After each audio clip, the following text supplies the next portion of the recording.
Hey everyone and welcome back to Final Fantasy XIV, where today it is time for another Delivery Moogle quest. Time to become a Postmoogle once more. Which are we doing today? I think we're going to be doing, we have two options. Let's go with Carline Memories, and we'll do Dream On next time.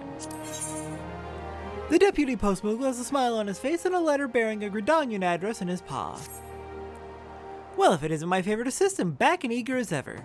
As a reward for your zeal in your duties, I have what should prove to be a positively delightful task, Kupo. I have a letter here addressed to Mother Miounne of Gridania's Carline Canopy. I can just feel the warm rays of the sun trickling down through the leaves, a piping hot cup of tea in my paw. Why, I have a half a mind to deliver the letter myself. But let it not be said that the Deputy Postmoogle keeps some more pleasing tasks for himself. No, the job is yours, and you need not so much as ask for it. Happy message carrying, Kupo. Alright, we'll be back for the other one later. For now, on to Gridania. And Mother Miounne, we know where she is. We've spoken to her plenty of times. Then we go to the Carline Canopy. Also, you may have noticed recently that I've got a bunch of strange minions that come with me sometimes. In fact, a lot of people have very similar minions out right now. There's an ongoing crossover event. We'll get to it in due time. I'm working through it slowly, is all you really need to know for now. Welcome to the Carline Canopy, friend. You've made quite a name for yourself, haven't you? At times I'd swear that even the trees themselves whisper tales of your exploits. I have a letter to you. A letter? Let me see. Oh, why it would seem there'll be an even greater demand for eel pies in the coming days.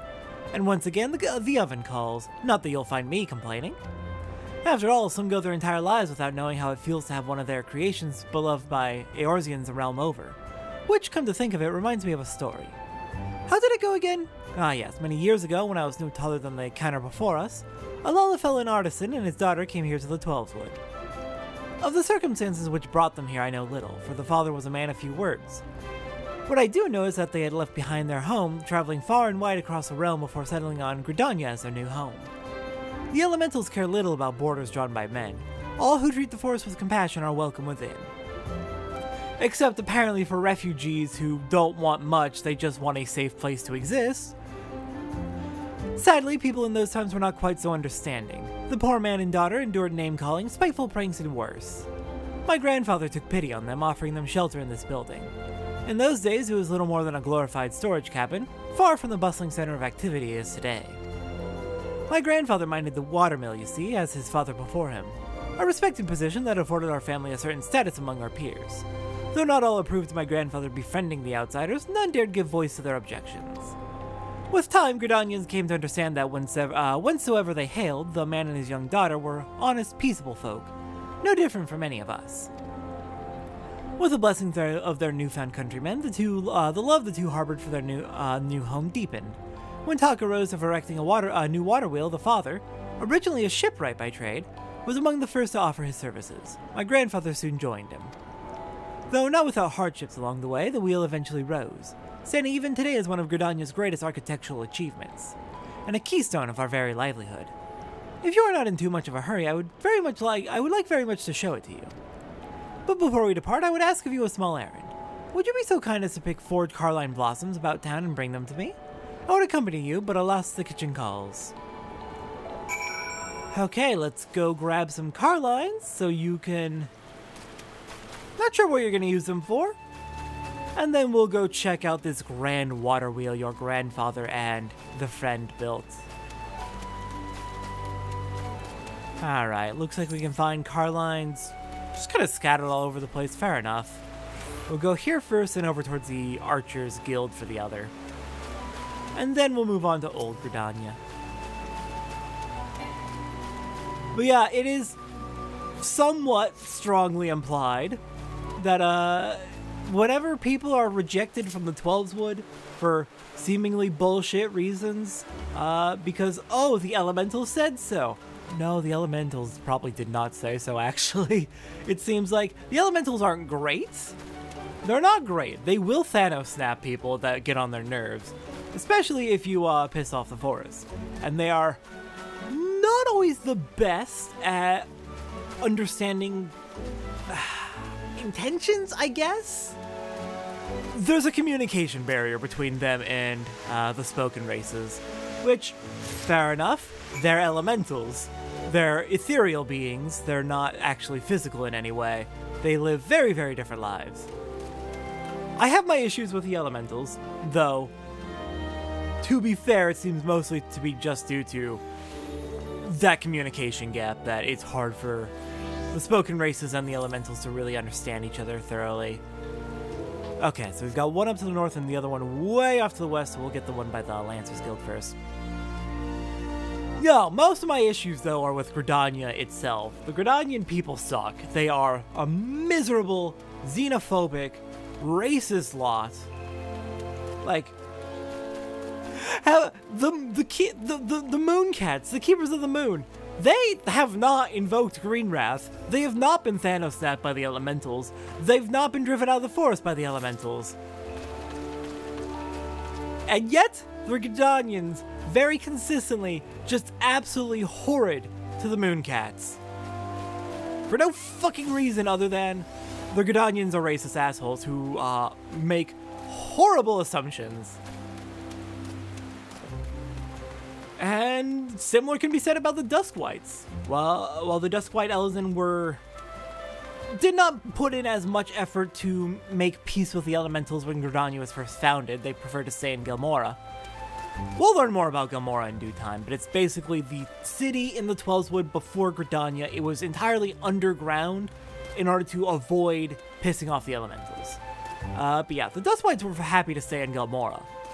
But eventually they also came to the surface.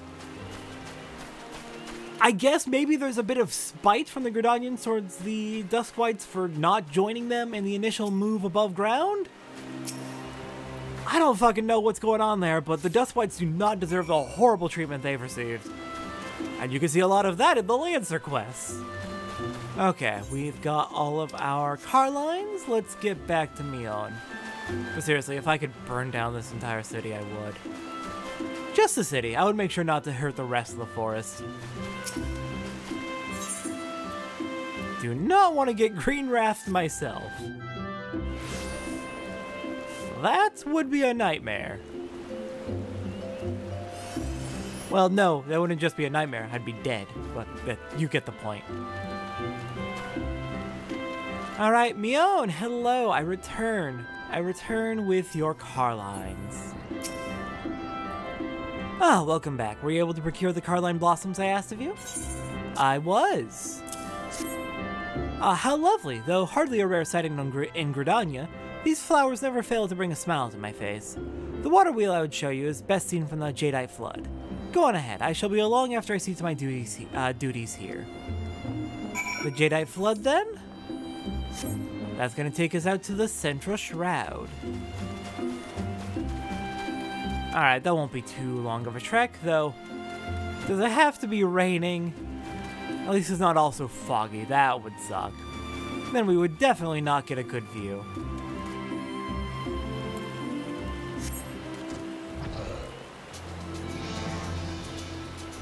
Alright, the Jadeite flood right over here.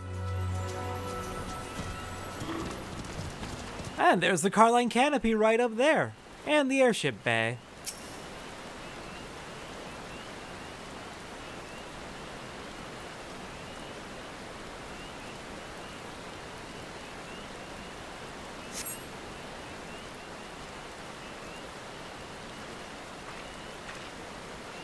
Ah, Satora, I hope I've not kept you waiting over long. Come now, let us look upon the water wheel of my tale. Behold the pride of our nation, Vigaga's gift. Is she not magnificent? Countless times have I come here, yet each time I stand in awe at her sheer size and beauty. Knowing that it was born of a special bond between my grandfather and the Lalafellan builder elevates it to a special place in my heart. Would that they had lived to see it complete. I spoke of hardships, yes? Not days after he finished drawing up his draft for the new mill, the poor Lalafell, hale and hearty for his age until then, suddenly took ill. What started as a cough soon grew dire, and within a fortnight he had passed. Without its chief builder, the ambitious project came to a grinding halt. At first there seemed no recourse but to abandon construction entirely. Then the daughter stepped forth, vowing that she would see her father's dream to fruition. Though none could deny her pedigree, the girl had never lifted a hammer in her entire life. Not letting this, nor the doubting words of others, deter her, she promptly enrolled in the Carpenter's Guild, vowing to follow in her father's footsteps. People laughed. Who was this shy little girl with yellow blossoms in her hair? But within a year's time, all could see that the girl was a prodigy with a hammer. In 5 years, she had mastered skills that would take an ordinary carpenter a lifetime. In 10, her father's dream had become a reality. The shy girl with flowers in her hair had blossomed into a strong, proud woman, and one of the greatest builders of our realm has ever known. Such is the tale of Figaga. To think of the wonder she might still have wrought. Alas, not long after completing her gift to us, she succumbed to the same foul plague that took her father. Though she is with us no more, she remains an inspiration for the women of Gridania, myself first among them. It is here, in view of the father and daughter's greatest accomplishment, that I buried their ashes and built a small monument to their memory. Once again, I thank you, Satora. The flowers you picked surely brought a smile to Figaga's face today. Now, shall we return? Yes, to the place that I named in her memory.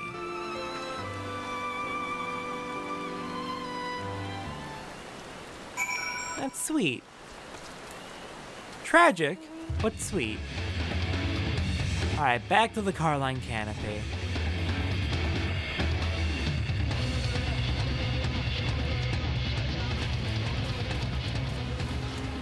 Check in with Miounne and finish the quest.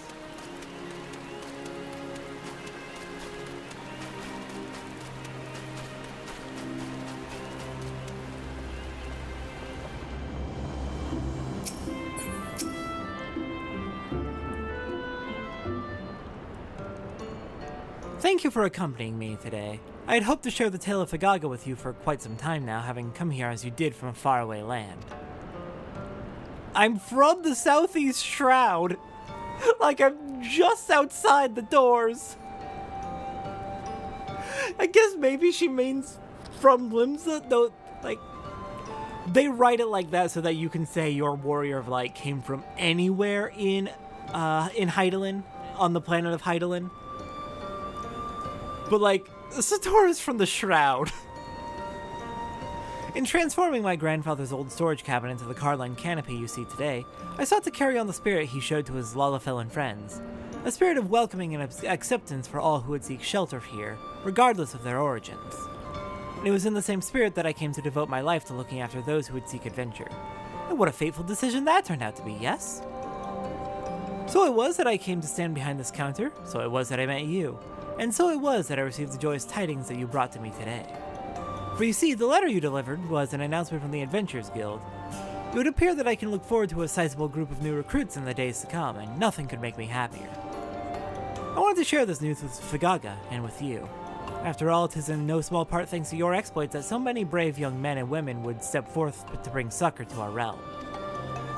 Truly, you are a gleaming example to us all. May your star shine forever bright upon us, Satora.